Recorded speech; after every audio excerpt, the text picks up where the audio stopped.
fruit get the fucking number right this time. Is it 12? It's 12. Yeah. Okay. Ripe as hell. Mm-hmm. How are you doing? I just got here. I'm good. Good. Yeah. It's been a pretty lazy day.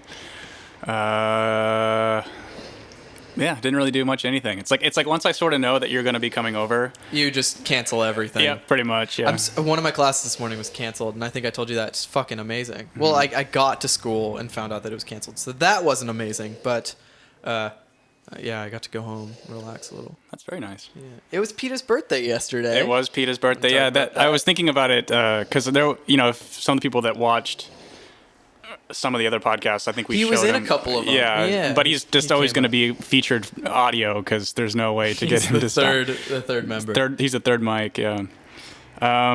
So, do you want to just jump into it, like Philly? Let's just jump into it. When did he become Sonic the Hedgehog? Because he is that. Like it's Philly the Hedgehog. I think that like Philip DeFranco is sort of the new version of the shock jock radio guy, like in terms of like effect with like sound character. effects that are like farts. Like, yeah. Oh. On today's show, it's just like So all right. bad. And today we're talking to good. And it's like that's exactly his affect and his talk because he thinks that that's how he has to act in order to keep you interested. Yeah. Even though he doesn't. Well, I mean, I think I've unsubscribed. I don't watch this shit anymore. I know you would. I think I did too a couple weeks ago. I never really did watch his stuff anyways. I only watch like the occasional one to catch up on something, but nah, I'm not really into it. You know what never got resolved with him was the BetterHelp thing. Yeah, he just sort of like brushed it off. And it wasn't even just that, because I remember when he was talking about the controversy and sort of like his obviously coached by a PR team kind of thing, he made the comment that they had built like their headquarters inside of his studio. Wait, what the yeah, fuck? like so they were a big integration. Like he was somebody that was personally, I think, financing the expansion of that service.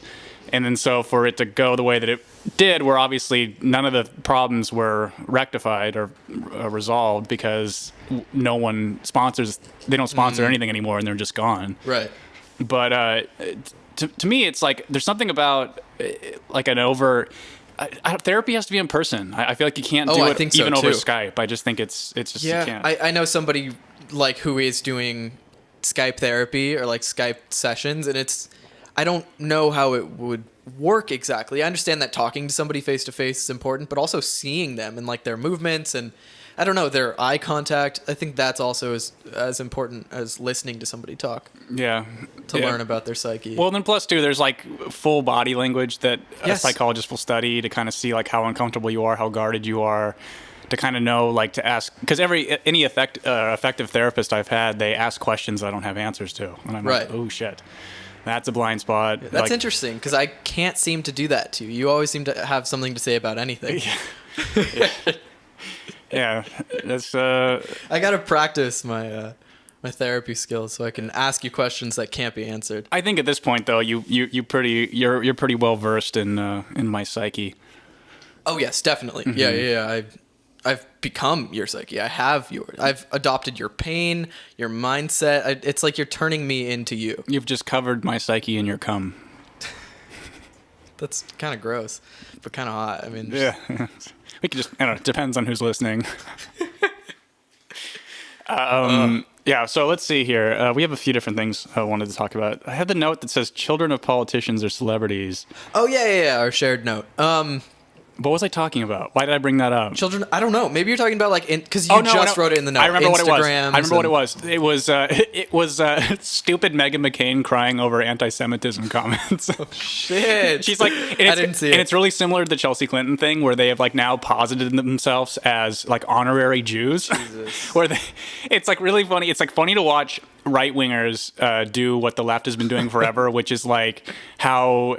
any minority group can now speak for gay people and like their whole thing, which, you know, it's like that kind of thing of like, you can, you know, my thing about, you know, I don't play football, but I understand the rules. So, you know, you can talk about these things, but it's like speaking as if like, as they're our voice then. That's what starts to get annoying.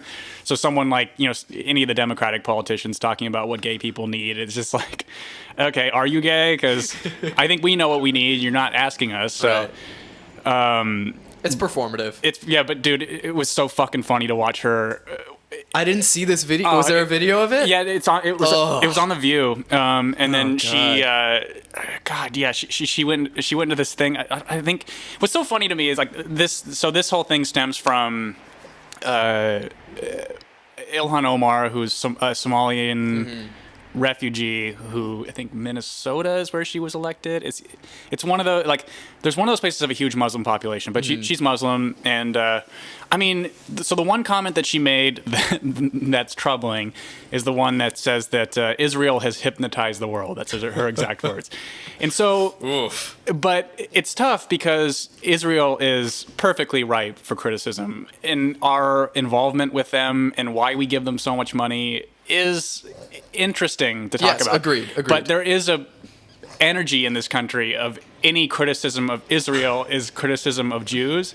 But what's so funny about the situation is it's a rock and a hard place because neither side can admit the truth, which is that Jews hate Muslims and Muslims hate Jews. And it's just like, and so like now they're trying to just pretend like, how can we make one seem more bigoted against our side than the other? Right. It's like huge competition. But the reality is these two ideologies will never ever get along, and they've not for the last millennia pretty much. So it's like, why would they now?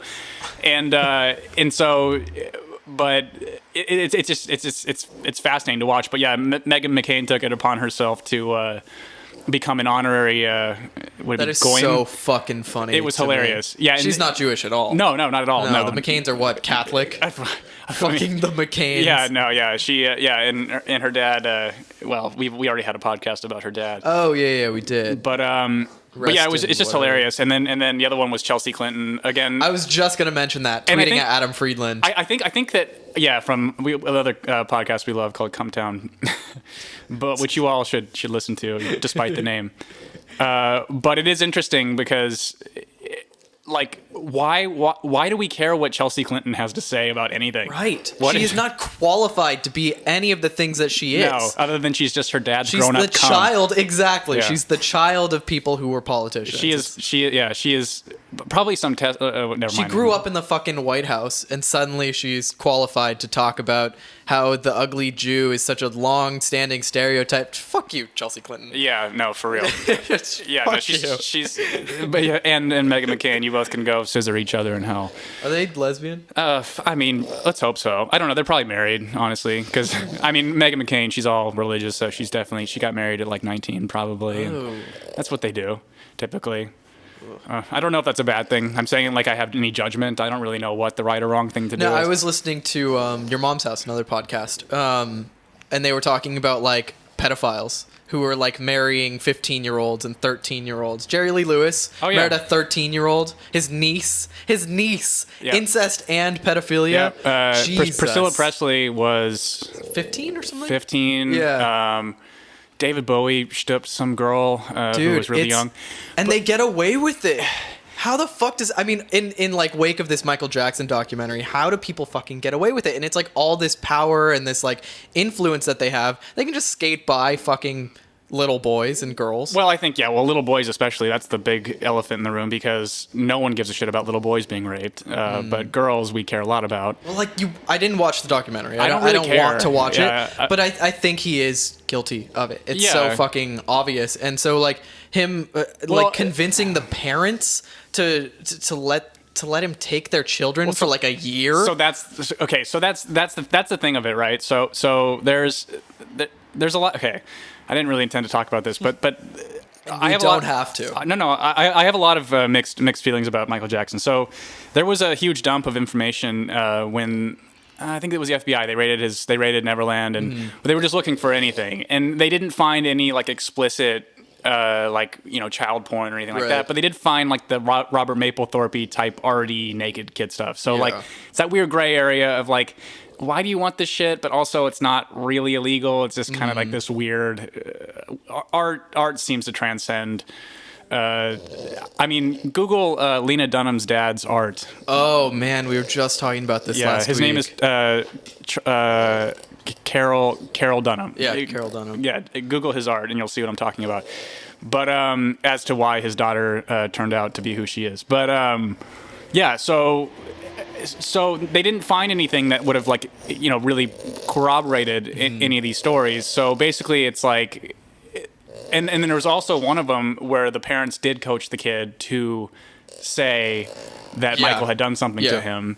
I do know that, yeah. I think the likelihood, for some reason my gut tells me, is that the likelihood is, okay, pal, do you want to come up? Is that what this is about? Okay. So snorty. Yes. He's like, there we go. Okay. So, you know, the likelihood of, I think was either asexual or a eunuch. Like, meaning... Michael Jackson? Yes. And then also, Macaulay Culkin testified too a while back, and he was like, there's a lot of misconception about, you know, so on the surface the story is, well, we slept in the same bed as him or whatever, and it's like he's like, not, his bedroom was 3 stories, so it's like we were in different, you know, and so there's just a lot of whatever, and at this point it's like, this actually will segue pretty well into the next thing I want to talk about, but it's that thing of like, I don't. He's dead. So like, what? So like, the only people that you're going to take money from now are his children, his family, who are so fucked up. I mean, I don't know if you've seen the daughter lately, but she's got a lot of fucking issues. Yeah. And so, and of course, because her dad's fucking Michael Jackson, so, or her dad is Michael Jackson, not having sex with Michael Jackson's corpse. Right.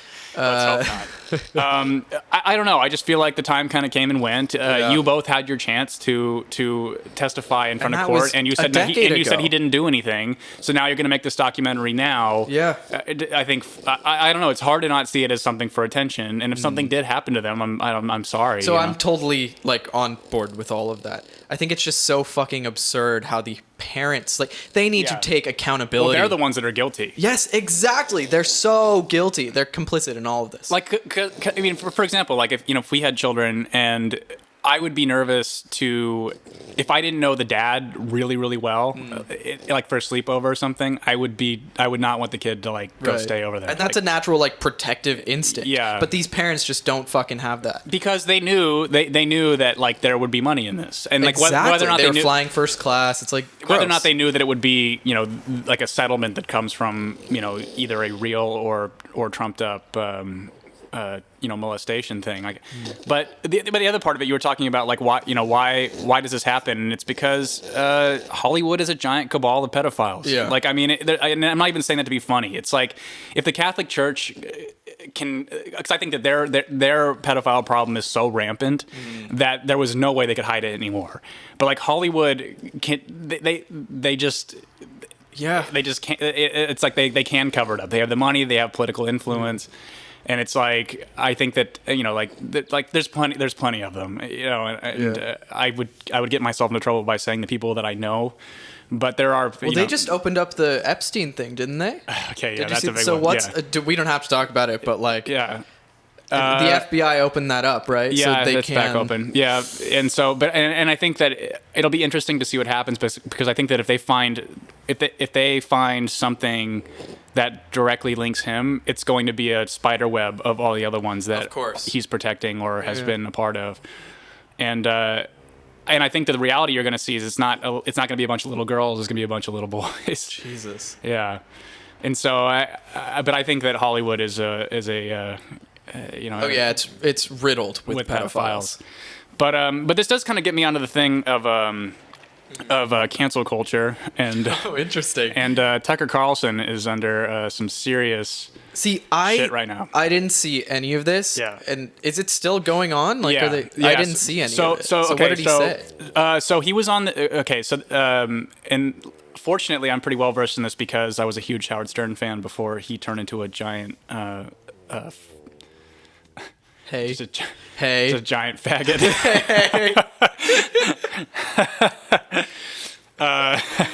I know you're harboring a lot of feelings about Howard Stern. Yeah, he's the worst. But he used to be hilarious because when he was like pushing the envelope and doing the kind of humor that we attempt to do on this or what Cumtown, like irreverent humor, he was hilarious. But so he used to have this kind of affiliate network guy down in Florida named Bubba the Love Sponge, who's just a stupid shock jock. I mean, the name pretty much says it all. You kind of can figure out what it is. Like, blah, blah, blah, she's got her titties out. And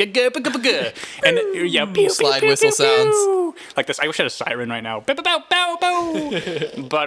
yeah, so it's like one of those dumb shows. Like, and again, it's like one of those things of like, you have to look at these things objectively for what they are. I mean, the show it was meant to be shocking, meant to be offensive, and it existed for quite a long time. So Tucker was on. So he would apparently so there's two different instances that happened. He would regularly call into that show, and he had, something about he was calling women pigs, and like one of the big ones that sort of like turned him was actually something he said on a podcast that Gavin McInnes used to do, where they were talking about how teachers that sleep with younger male students is not a big deal, which I mean. I don't know. I think it's not the same. I'm not going to say that it's not a big deal, but it's not the same as the other way around. It's not the same as a male teacher. Yeah. There is definitely a difference there. Yeah. I wouldn't say it's okay. No. Ever. No. Just because it's like, but I think that in terms of like long-term psychological damage, I mean, we don't really touch these things with studies because it's like opens a can of worms. But like, I think objectively, or just our gut would kind of tell us that, those boys will be all right, generally speaking. I mean, if they're like, but the girls, I think it would be a different sort of thing. There's a lot of nuance to it. I don't think there can be a broad statement made about it that boys are just going to be fine. Yeah. Because, I mean, you could have a teacher like taking advantage of a student. It's not always going to be a boy pursuing the teacher. Sure. It could be the other way around. So I think it's dangerous to make that broad statement, but I think you are right in some situations, some cases. So basically what he said was just exactly what we're saying, but less careful. So like, we basically try to handle that with kid gloves, even though I think that this wasn't being recorded and I was just talking to you, I'd be much more crass about it. This was like a long time ago. So like this is over 10 years ago that he was on Bubba the Love Sponge. And I think Gavin's show was 2015. So I mean, that's like 4 or 5 years ago. And I've listened to that interview with Tucker Carlson before this ever even happened. And what I find interesting about Tucker is that his show is so insufferable because to me, it's like a very like stupid WWE act where he gets some poor liberal on to be a heel. And then he just shouts over them, and then like has the last word and is rude. Makes a snarky comment, and then shuts it down. Him off. Yeah. But his little like monologues he gives are sometimes great. So like, I mean, for instance, I'm very anti intervention in Syria, and he was very critical of all that too. So like, he has moments, right? But when you see him interviewed on things, he's funny and pretty interesting, and like kind of a doofy, fun interview. So it's like almost like as a recognition that the character that he does on his show is kind of a character a little bit. He's kind of always been that. Like even when he was on MSNBC, it didn't really matter. And what's also funny about this too is so now what this has spiraled into is that the new way that the left cancels people is by going after your advertisers. So now he's hemorrhaging advertisers on his show. Yeah. But what's so interesting is that he made the comments when he was working for MSNBC. And so now he's getting attacked. That's very fucking interesting. I mean, I don't know, the cancel culture of it all. So many people just bounce right back from this. It doesn't matter anymore. I think Tucker's going to be just fine, and he'll find other sponsors, or he'll do something independently, or whatever. Even if Fox fires him, like, he'll be fine. Well, he's the most. I mean, that's the thing, though. He's the most popular. So they won't fire him. No. Their ratings won't go down at all because their listeners or their viewers aren't the ones who are calling him out. I think Rachel Maddow beat him a few times, but I think that he's still generally, for the last couple of years, it's been number one. Rachel Maddow's audience. Wait. So Rachel Maddow is MSNBC. That dykey she's woman. liberal one. Yeah. So Rachel Maddow's audience is the one. It's basically like a sample size of the ones calling out Tucker Carlson. So they're not even watching Tucker. No. It doesn't matter. No. And it's like all these cancel culture things. They're all like, it's starting to turn into this thing where art is getting canceled. I mean, this is very similar to the Lost podcast we were talking about. So we won't go Lost episode. We won't go too far down this thing, just because it starts to get in like really uncomfortable territory of having to defend people that have been so maligned that if you even defend them, it maligns you'll get smeared. Yeah, and so it's like I'm not even gonna go there, but it's like, but I think that like anybody who listens to me enough or has listened to this enough kind of knows the people I'm referencing. Just think about the people who are massively popular that have been deplatformed, and you'll know what we're talking about. But it's all over the same shit. It's like taking things out of context. And one of the weirdest ones, and this will kind of this does kind of like out it a little bit, was I don't know if I talked to you about this over text or not, but if you look at the Proud Boys Wikipedia page, and then Antifa's. Did I talk to you about this? Yeah, you can tell there's a huge slant. It's like they're so biased against the Proud Boys, and Antifa is kind of not at all. No, and they're exactly the same thing. Yeah, just the opposite ends. Exactly. Yeah. And so like, and I think that again, it's because like there's buzzwords that are so effective in silencing people, like, you know, because Antifa, their branding is great in the sense of like, well, you know, it's anti-fascist, but they're the opposite of that. I mean, and I find it insulting as like, I'm reading this book called Beneath the Scarlet Sky right now. It's basically about my family in Italy that fought a resistance movement against fascism, and they all got killed by the Nazis except for my grandmother, and because they were, you know, against Mussolini and everything. And like, so now for these fucking mouth-breathing children of college professors who are calling themselves anti-fascist by like not letting Ann Coulter talk at an event, or it's like you guys are literally, that's fascist. But, and the Proud Boys are a bunch of just kind of misanthropic men who didn't have a dad. Who like they're lost, and but the thing is like when you go on the Proud Boys Wikipedia page, it calls them neo-fascist, which is such a serious buzzword. Like in the sense of like that will trigger anybody's alarm bells of seeing neo-fascism, and there's no like racial element to it or like anything, just objectively speaking. In fact, like the Proud Boy who got his Chase account closed is like the head of the chapter in New York, I think. I could be getting this wrong, but he's like a black Puerto Rican. So it's like there's just none of the stuff that they're saying is really lining up. But the weird part about it is if you just read the Proud Boys Wikipedia page, and then my big question, so it's locked to editing. You can't edit it. The only article they're citing to come up with all these things is this article that talked about the FBI designating them as a hate group. I was looking at all the sources. There's like 3. And they're all written probably by the people who created the Wikipedia page in the first place. But then I'm like, who is paying for this? And I think that it's Media Matters, which is the same people that are going after Tucker Carlson right now. And Media Matters is like a giant left-wing think tank that basically wants to censor any views they have. But you don't have any like proof of this. Oh, I do. You do? Well, not concerning the Proud Boys page, but they're certainly the ones that are going after Tucker Carlson right now. His Media Matters, yeah. Here, let me pull up. I'll pull up the. Yeah, please do, because I mean, I'd like for us to be accurate. But I mean, this whole like the slant with the Proud Boys thing. It's like I wouldn't want to get involved in either of them, Antifa or Proud Boys, and I think anybody who does is like not a very.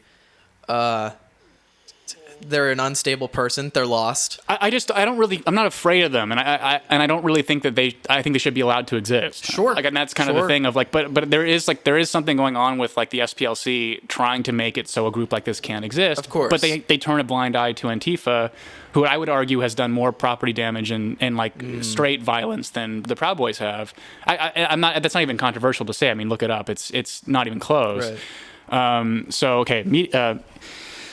Media Matters for America is a progressive, tax-exempt, nonprofit organization with the mission of comprehensively monitoring, analyzing, and correcting conservative mainstream in the U.S. media. Ugh, gross. MMFA was founded in 2004 by journalist and political activist David Brock as a counterweight to the Conservative Media Research Center. It is known for its aggressive criticism of conservative journalists and media outlets, including the war on Fox News. What is the Conservative Media Research Center? Let's take a look. Are they just the opposite? Let's see. The Media Research Center is a politically conservative content analyst organization based in Reston, Virginia, founded in 1987 by L. Brent, whatever. L. Ron Hubbard. L. Ron Hubbard, yeah. Its stated mission is to expose and neutralize the propaganda arm of the left in the national news media. Interesting. MRC has received financial support from several sources, including the Bradley... I don't even know what the fuck these things. I mean, they're just none of that matters. But as well as ExxonMobil, which that doesn't surprise me at all. It's been described as one of the most active and best funded and yet least known arms of the modern conservative movement. That's really interesting. Yeah. So they do counterbalance each other, but I think right now we're in sort of like a what is it? The neap tide? What is the opposite of the neap tide? It's like a high tide for liberal media. Sure. So I think we're going to rubber band back, and conservative media will rise again, and we'll see more of this CMRC or whatever. Well, I was talking to a friend of mine before you got here, and what I find so...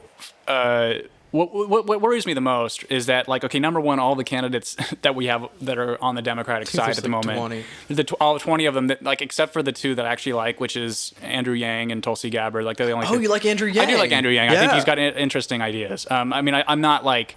I'm politically homeless, so I mean, like, obviously, sure. like, you know, with Tulsi, like, she's very anti-gun. I'm obviously not, and like, but in terms of like just being sane and also not using like racial buzz things where it's like, you know, because they can't on them, and also but they're also not like Andrew Yang isn't campaigning by saying, well, I'm an Asian, so you should, and then same with Tulsi Gabbard, like none of her, she's got all kinds of shit that's unusual. I mean, she's a Hindu. I mean, that's probably even weirder than her being non-white.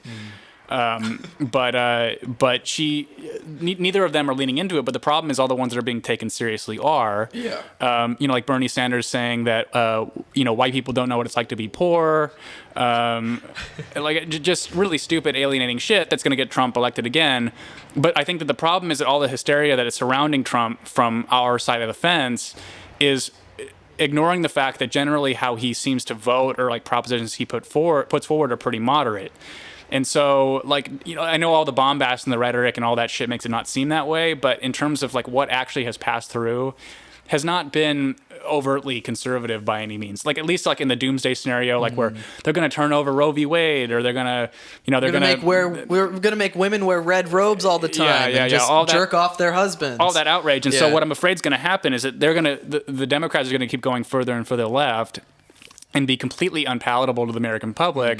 2024 is going to roll around. We're not going to have a moderate like Trump anymore, and it's going to be a Pence and Ted Cruz ticket, and they're going to win. And then we're going to be back in a neocon hellscape. You know, for eternity. I do think there's this like growing silent moderate group of silent moderates like us. Yes. So I think that's definitely coming about. I mean, I don't know if we talked about Keiko last podcast, but there's this journalist, and she's like an independent truth-based journalist located in Boston. Her name's Keiko. If you want to follow her, it's Keiko in Boston on Twitter.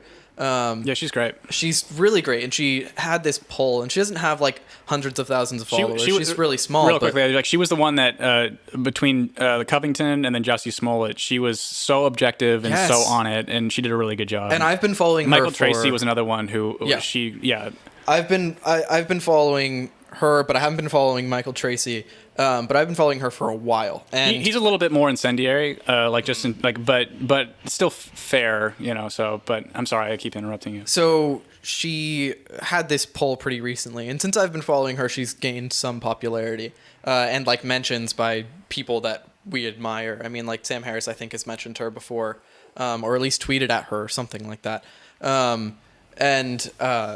So she held this poll of like, do you think there's like a growing silent group of moderates? And like most of the people said yes. And then she had a poll underneath that said like, what do you identify as? And it was all like silent moderates. I don't know if you saw that. Yeah, I did. But it was like a big majority of the people who voted in it were, and I voted as well. Like I think I'm part of the silent moderate because I don't think I'm at all like far left or far right at all. Neither of those appeal to me. Neither do. No.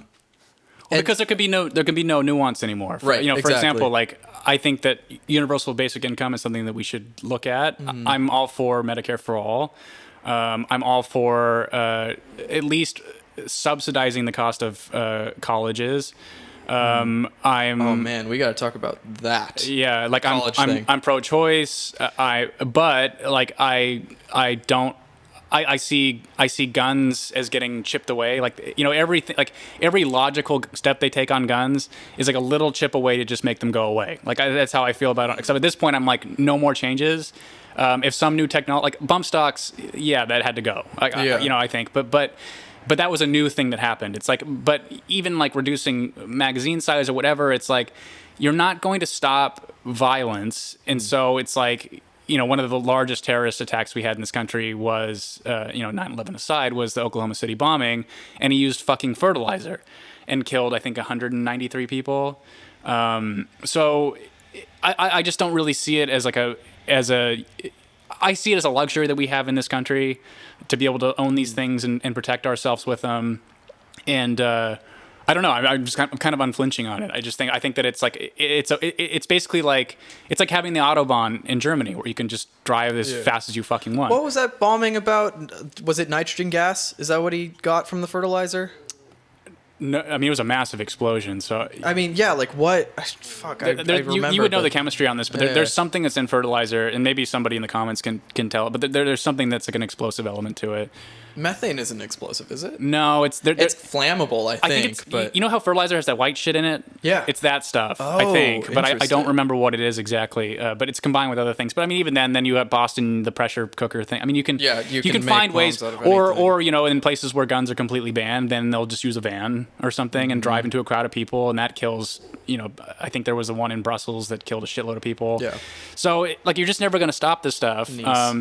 And I think that the more important or more interesting discussion is not about the means through which they chose to kill people, but rather why it's mostly men who are this upset over I think feeling like they're kind of in a futile, environment where it seems like the whole world is kind of against us, or at least the United States anyway, where it's like. It's just a really, but I think that I think one of the interesting factions, and this is something that's on my list as well. It's one of the things I added today, so I don't think you saw it, but how radical feminists are pushing back on the trans issue. Oh, I did see this in our shared note. Yeah. Yeah. So like the top, let me make sure the top female NCAA track star is a biological male.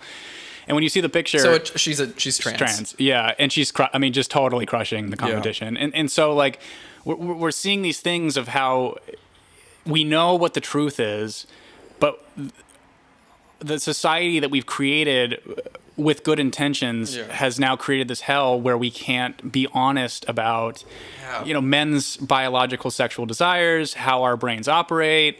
Because we can't be who we are because we're going to offend some woman, and it's like, but I think that we skipped over these honest conversations, and you've talked about this before, the sexual revolution and even like this sexuality revolution.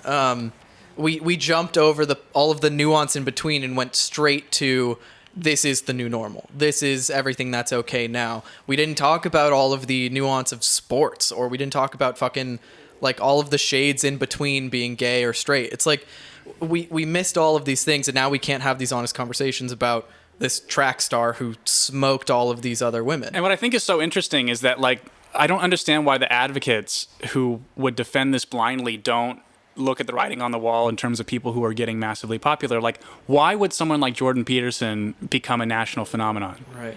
Because his message is super fucking simple, to the point to where you listen to about 40 minutes, you're like, we get it. Clean your bloody room. It's just like, we get it, dude. Yeah, like males need to have some responsibility, but then also he says things that are important, like sex.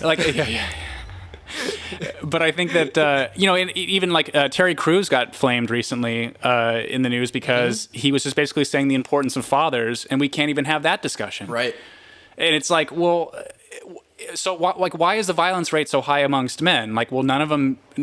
There's two big things that are pretty much universal amongst mass shooters: no dad, and medicated. And we're not having that discussion. Right. Why? I don't know. Man, we're being hilarious on this episode. I know. I'm sorry. Yeah. No, that's okay. I just like.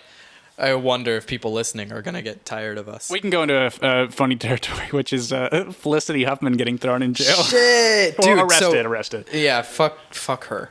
Dude, I'm so pissed about that kind of shit. Because it's like, I honestly thought my whole fucking life that people were just paying to get their children into college. Like, people were donating. We all knew that was happening. I thought it was legal. I was so invested in this idea that, like, oh yeah, rich people just pay for their children to be in schools because it's legal and they can do that. But fucking, she gets arrested for it. I'm like, what the fuck? What I love about this Felicity Huffman thing, too, is I think that he wasn't involved. Well, I don't know if he was involved, but they keep saying Felicity Huffman and her husband, and her husband's William H. Macy. But they're not saying that, which is like... Well, so what is she? She was an actress? Is she? Yeah, she was on Full House. Okay, or Desperate Housewives or something. There's one of them. Yeah. Lori Loughlin or something. That's the one who was on... I could get Full House. Backwards. I don't know. Yeah, one or the other. It doesn't matter. They haven't it's acted Full in anything House in a long time, so it's hard for me to really know. They're washed up. Yeah, well, I don't know. I mean, I think that they had... I mean, I think they had kids, and then they're whatever. But yeah, I honestly thought that people were just doing that and it was totally legal, and now I'm pissed because, like, it's been illegal this whole time. And oh my god, I think Lori's daughter, I know what has a YouTube channel. Yeah, this is so good. She goes to USC and she fucking hates it. She just wants to go to parties and get fucking fucked up. That's what she said that her college experience was gonna be. Was just like, I just want to get fucked and fucked up, and it's just like. It's so fucking stupid. It's like, if you don't want to be there, like, your parent, like, they should just kick her the fuck out if she doesn't want to be there. She has evidence that shows she doesn't want to be there. So, like, fucking leave. Get out. Give the parents back the money, or don't. It's things like that, like, well, Build actually, a library. why I have like a reticence to support. Burning one's free college education, and I have reticence about that because, dude, I can't tell you how many loser friends of mine have said, like, oh, if college was free, I would have gone. No, no, you wouldn't have. There's no fucking way you would have. You were lost in your own cloud of weed smoke or something. A lot of you didn't even graduate fucking high school. So it's like, what, you're gonna magically dude, I'm in fucking community college right now because college is expensive. Yeah, bitch. Well, because you're actually a genius because you realized because you realized really early on, which is what I think that we're like in an impending debt crisis here shortly because of student loans, because you realized that you were at Bennington in Vermont, this like prestigious liberal arts college in the Northeast, and you were studying acting, right? Sort of. Yeah. It was liberal arts, so I was doing like acting and philosophy and dance. Yeah, which again, it's like, okay, so you realized pretty early on that if I take out an insurmountable amount of debt, there's not a guarantee, and likely there wouldn't have been a way you could have made that money back. I could have in like New York City. That's it. You think? Maybe. Well, but then you're paying... I'd be like a writer for Vice or something like that. Well, then you're paying $4,500 for a studio apartment. See, that's the thing. So like, you get the money back, but it goes straight to rent because there's nowhere else you can have a job with a liberal arts degree. No, other than the coast. Dude, it's unreal. But so I went to fucking... I went there for a year, Bennington College. Great school, but like if you have the money, or if you're a child of a celebrity who can afford to pay for it. I don't know. I don't have anything against the school, whatever, or the students who go there. Good for them. But I went there for a year, put myself in debt, put my parents in debt, and then came to California and started community college, which is like infinitely less expensive. You only went for one semester, right? 1 year. 1 year, okay. Yeah, so... do you mind saying... the tuition? How much it was? It's Google. So it's on Google, I mean. It's 60-something thousand a year. It used to be the most expensive tuition, I think in like the 80s and 90s. Jesus. It was the most expensive tuition in the U.S. It's not anymore, but it's still fucking up there. What's the most expensive one, do you know? Probably Chapman? NYU. Chapman's like 50,000, I think. A semester? A year, I mean. I think it's... Well, I think any of the private colleges are going to be... super expensive. But yeah, this doesn't take into account private schools. So Bennington is not private. But what I think it was. I think NYU is like 70-something thousand. Yeah. They've really gone up. In total, it's like 75 with room and board. It's like 60,000, 14,000 with room and board. Yeah. But so I went to Bennington for a year, came to fucking community college out here, and it's doing me even better than Bennington ever did, you know? Mm-hmm. And I'm actually learning stuff that I want to learn and like not feeling aimless. At Bennington, it was so aimless because I was a freshman there. I don't know what I want to do. Right. And then you write your own major. I wasn't ready to write my own major. Right. I just wanted to know what I had to do. Mm-hmm. There are no gen eds there. Like, I know that I have to take gen eds here, which suck, but like, I can handle it. Right. And I know I have to take it, so I will take it. I don't know. Yeah. Now it's like 1,000 at most a semester. Yeah, I don't know. I seriously think that there's two things. So did I talk about how I think the world's going to end on the last podcast? I don't think you did. No. Yeah, so I have this theory, and it's not like particularly original because this is kind of like what a lot of the like Elon Musk says things like this. But like I have this thing that I think that I'll be 29 here shortly, and Sean's 21, and I think that we are going to see the end of existence as we know it in our lifetime. Yeah. As we know it is, I think, the key word there. Yeah, and because there will still be an existence. Because people assume that that we're gonna die, which we might, but I think that like a lot of it is that we will like we have I think through the internet we've essentially created God, and I think that once we create sentient AI, which we're already kind of on the way to doing. And that includes like deep faking, how you can create pictures of people that don't exist, and now you can replicate voices. I think like basically based on how much I've talked on this podcast, you could create you could like do the audio for an audiobook. Oh yeah, without me even having to be there. Yeah, like it's and so we're and I think that once we create sentient AI, and then also we start to have biological implementations of technology, like into whether it's nano machines or it's, some kind of webbing or some kind of injection or something, our whole thing's going to change. And nothing that we think matters now is going to matter anymore. And it's interesting to kind of see that happening. My really far out conspiracy theory is that this is just a cycle, and we've done this several times, meaning that the end part of the game is to create God, which will be sentient AI. And then the game just starts over again from day one. And then we just do the whole thing over again to kind of see if there's going to be a different outcome every single time. But it basically just proves that we have no free will. Yeah. I don't know about you, but I want to get my walls blasted with nanoparticles that I don't know, turn me into a cyborg. Yeah? Technically, that's cyborgian. Yeah, would be. I think like once we have augmentation, you'll be technically a cyborg, yeah. Like a cylinder or something long and cylindrical and put it up, I don't know, like an orifice like my butt or something. Yeah. And just, we don't need to wait for technology to advance to put things up your butt. Well, I'm talking about like, nano things. So you just inject. But if it's nano, it's not very much fun, right? No. It's a lot. Oh, it's a lot of nanobots. Nano fluid. Okay. So a lot of nanobots, and they just absorb into my bloodstream. Through your butt.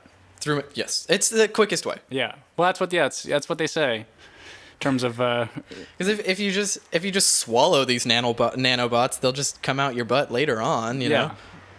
That's true. If you just put them directly in your butt. I think that's how nanobots work. And then clench your butt for a few hours. See, and we don't want to deal with that, so we might as well just go straight up the poop chute. Right. Yeah, instantly for that.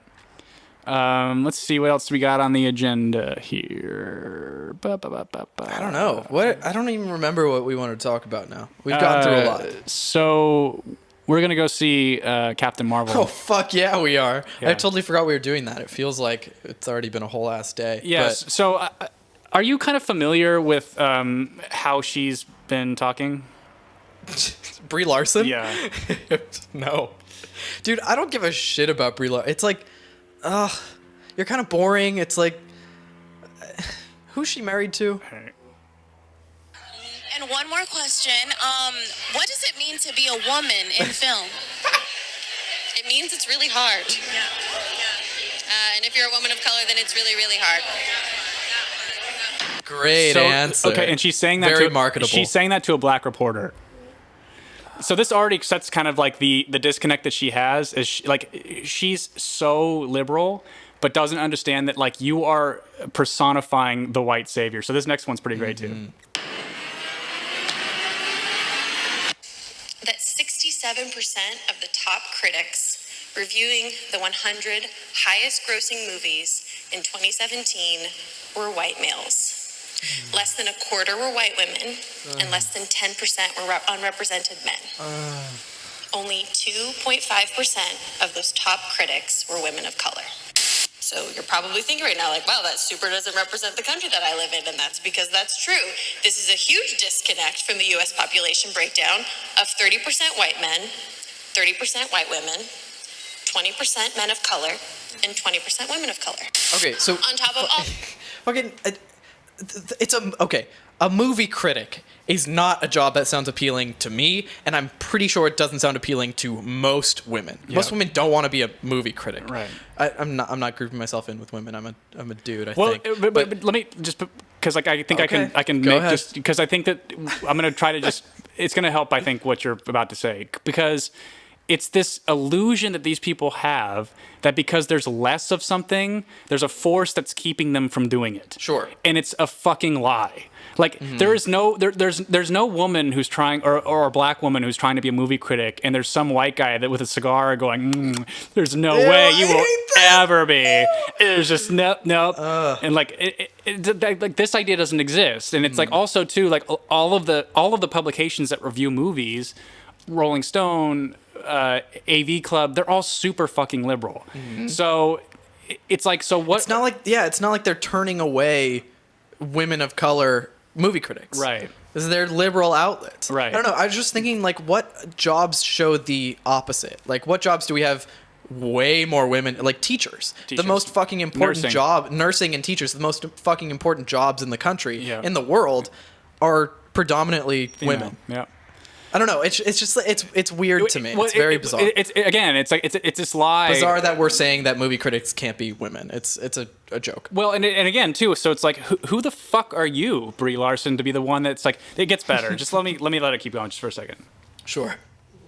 all of this, am I saying that I hate white dudes? No, I'm not. But what I am saying is that if you make a movie that is a love letter to women of color, there is an insanely low chance a woman of color will have the chance to see your movie and review your movie.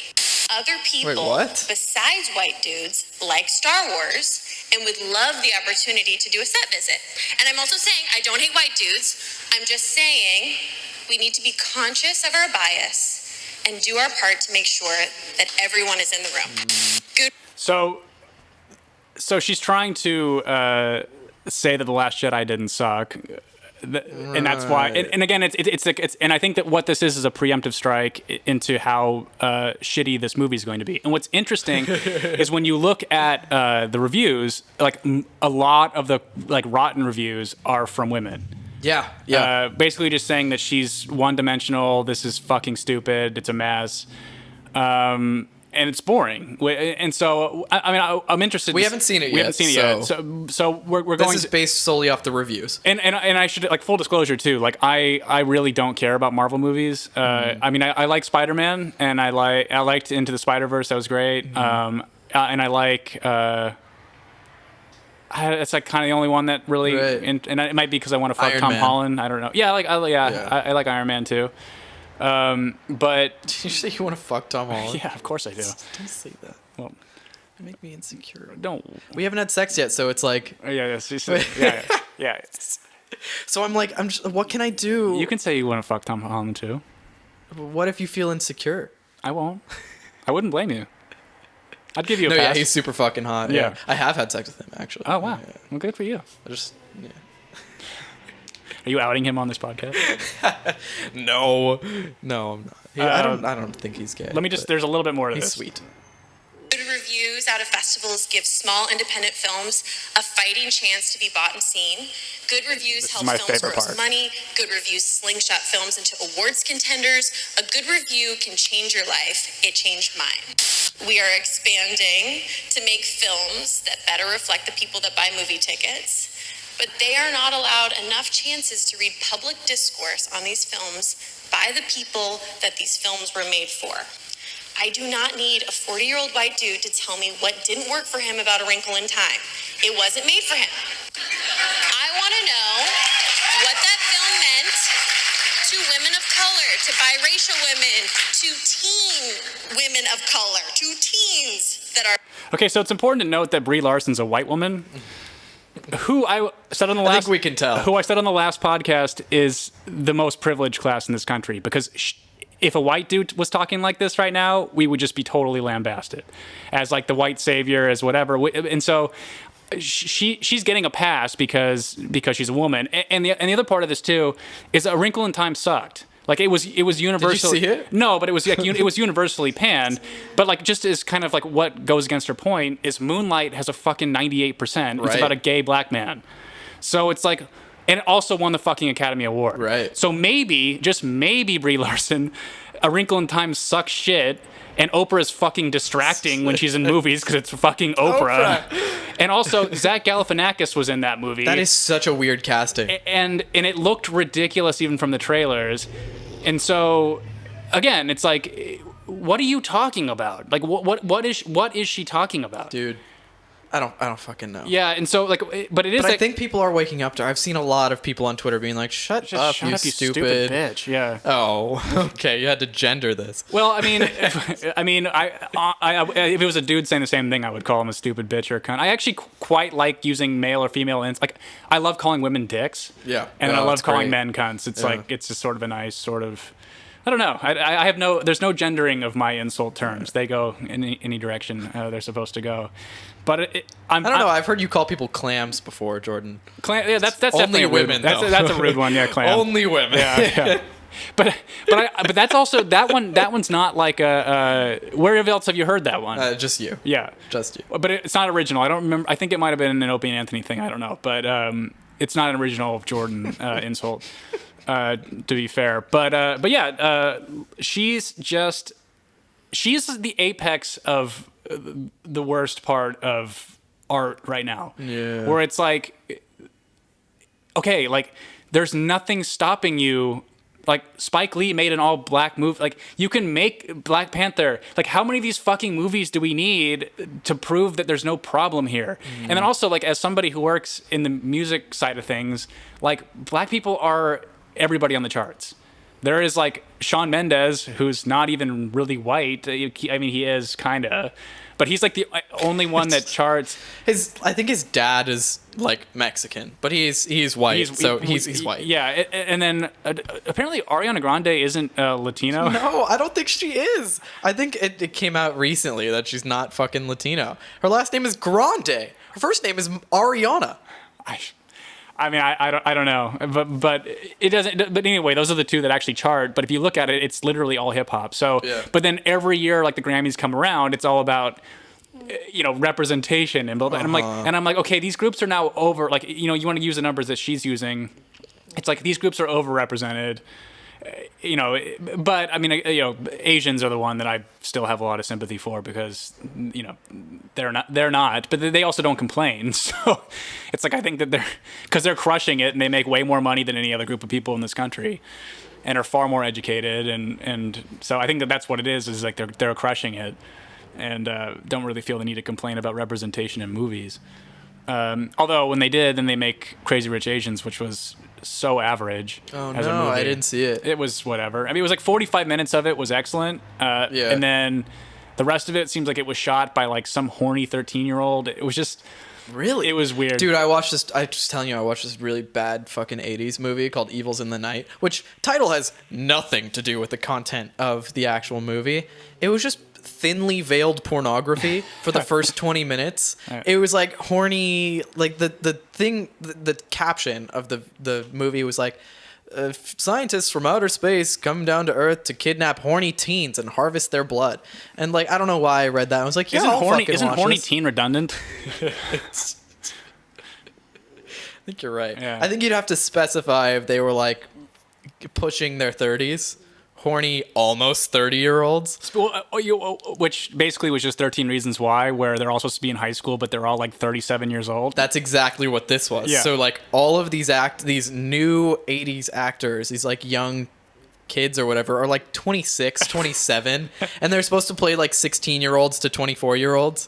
So terrible. My favorite bad, one dude. about 13 Reasons Why, and I only made about 4 episodes in. I'm like, this show is meant for someone who's 11 years old. This show isn't made for you. Yeah. Let's talk about the people who this show was made for. I think that's just simply like an age demographic thing. But what was so funny about it is I remember I think it was like the third episode or so. They're showing all the like terrible basketball boys who are so rotten and were so bad to this girl who, frankly, she was an annoying character too. There was no like emotional weight to her death for me. I was just kind of like, you're really annoying. The only thing that got me was when her mom walked in on the bathroom and did you see the end of it? No. So the last episode in the first season, you see her dad, which is terrible. Yeah, you probably shouldn't show that on a TV show for children. Kids, yeah. But her mom walks into the bathroom and finds her. That's what got me. Yeah, anything, dude. I don't know what it is, but anything having to do with parents and their children and like sad moments, dude. We watched Roma. So that scene where she's on the like spoiler alert. Well, I won't like spoil it exactly, but when she's giving birth, and then when she saves the kids from the ocean or whatever, when she goes into the ocean to save the kids, is what I mean to say. Yeah. Both of those moments really fucking. I was so distraught over the childbirth scene that like I almost had to excuse myself from the room because I couldn't stop crying. Dude, it was embarrassing. Kind of. Yeah. No, don't be embarrassed, Jordan. Yeah. Embrace your feelings. Yes, I'm trying. Please let yourself. I'm a little bit dead inside, but something about kids dying. Oh shit, that was a spoiler. I can't. Almost dying, maybe dying, possibly dying. Oh, yeah. We're not spoiling anything. Yeah. None of you are gonna watch it. It's in black and white and it has subtitles. So, but it's a great movie. I mean, it should have won the Oscar. But yeah, even people like Brie Larson has made me not watch award shows anymore because like that's just what they're all like that. I think the Oscars didn't have a host. It was great because they canceled Kevin Hart. It was great though. Without the host, we don't need hosts. We don't need any of them for award shows. Just have somebody come out, be like, "This is the award for so and so." But how many of them said that we're a nation of immigrants and said all the obvious shit that if you live here, we know? Well, the problem is like accepting awards. So Spike Lee went on that tirade, and I mean like Samuel L. Jackson. I don't know if you saw it. He like was talking to Spike Lee from up on stage. I think he almost like treaded into that territory. He didn't. But there was very little of it this year, which I thought was refreshing. I didn't watch the whole thing, but there's little of that sort of pandering or, I mean, I saw plenty of clips where there was plenty of it, but it doesn't matter. I mean, there was less than what there has been. I'm just sort of like, it's very similar to 13 Reasons Why. I just feel like these things aren't for me anymore. And I'm like, I still enjoy films. Like, I'm obsessed with films. I watch films all the time.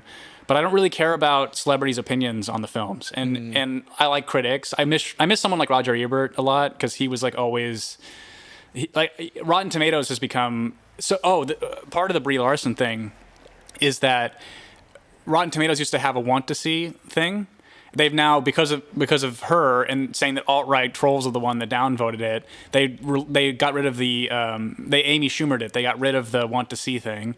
So now that doesn't exist on Rotten Tomatoes anymore. So the only reliable site now to really look at like an aggregated score is Metacritic, and on Metacritic I think it has like a 6, and then the audience score is like a 2. So it'll be very interesting to see it and kind of and see if it's really that bad. Yeah, but I don't know.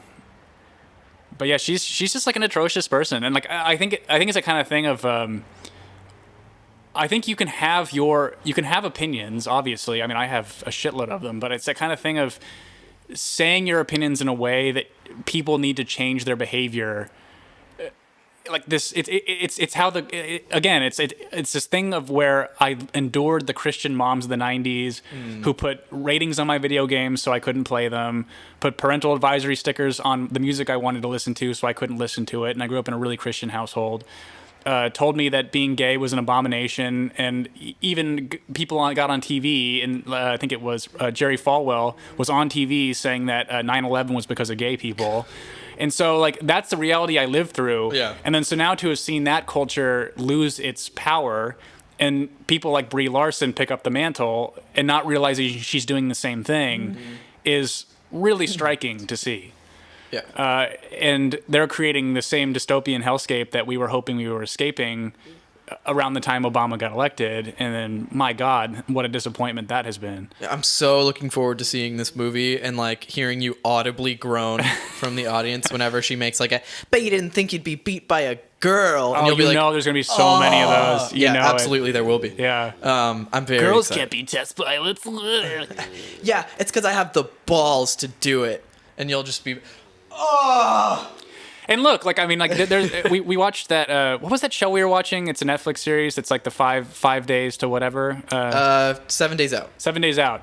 So there's a few. Like, they're all about different things. We watched, I think, most of them. But we watched 3 at least. But they had one about this lady who, in the 70s, 80s, they worked on a satellite that was orbiting Jupiter. That was recent.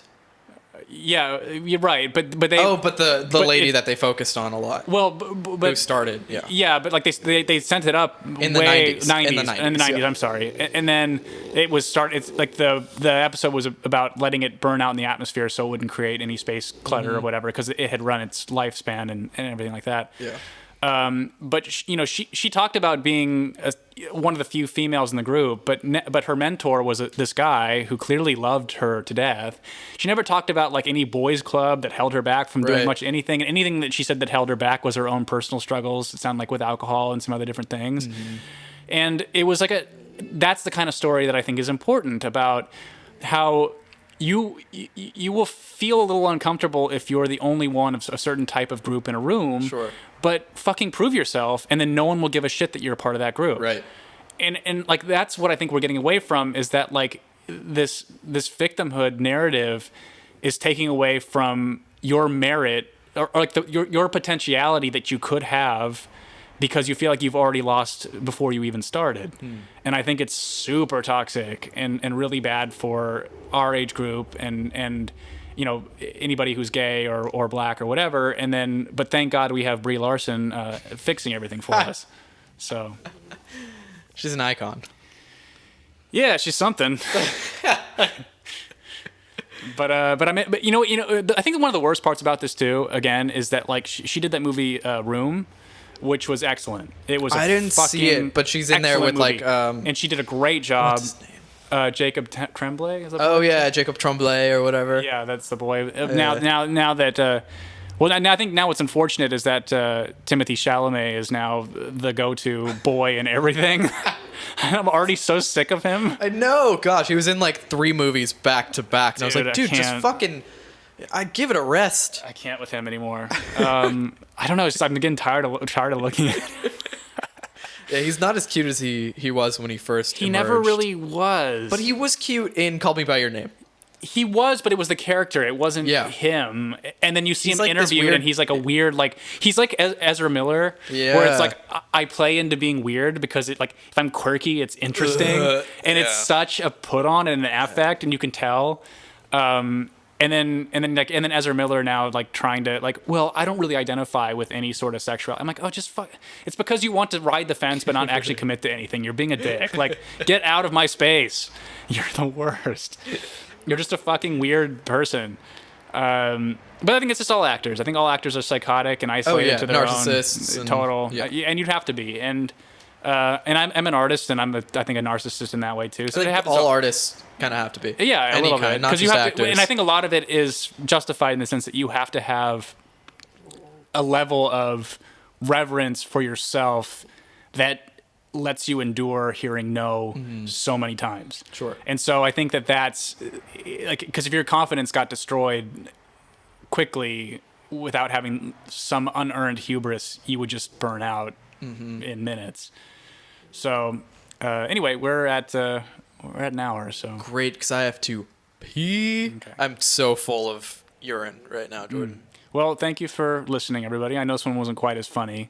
We'll work on that. We're trying to like now that we're kind of doing it in this new way. We're trying to figure out how to navigate it. But I would like the other one to be a little lighter, because I think it'll be how I choose the stories. But some of them will be like this. Some of them will be like the last one, which I thought was funny. I don't know. Last one was hilarious. Good. Yeah. You really think it was funny? Yeah. No, I liked it. I liked that last one. We're working. You didn't like it? I did. Yeah. I mean, I just don't. It's like I don't know. I don't ever really think I'm that funny. So it's like that kind of thing. But yeah. Well, I'm here to laugh, to make it like a buffer, so that you. you think you're funny, at least during the recording of the podcast. And that's all that matters. I just need that confidence. But anyway, I love you all, and shunk my corn. Love you too. Bye.